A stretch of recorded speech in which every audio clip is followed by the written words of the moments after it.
Season ആരംഭിച്ച് ബുദ്ധത്താൻകെട്ട് ഡാമിൽ വെള്ളമായിട്ടും tourism boat സവാരി പുനരാരംഭിക്കാൻ നടപടിയായില്ല.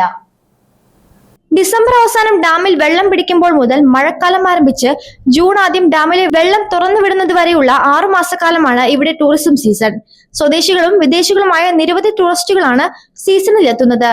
കുറച്ചു കാലമായി KSRTCയും ജംഗിൾ സഫാരിയുടെ ഭാഗമായി ഭൂത്താൻകെട്ടിന്റെ സൗകര്യങ്ങൾ പ്രയോജനപ്പെടുത്താറുണ്ട്. എന്നാൽ ഇക്കുറി ഡാമിൽ വെള്ളം പിടിച്ച് 1 മാസമാകാറായിട്ടും ബോട്ട് സവാരി പുനരാരംഭിക്കാൻ നടപടിയായിട്ടില്ല.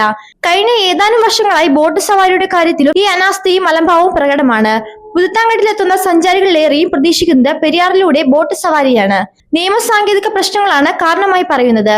ബോട്ടുടമകൾ അധികൃതരുമായി ബന്ധപ്പെടുന്നുണ്ടെങ്കിലും കൃത്യമായ മറുപടിയില്ല.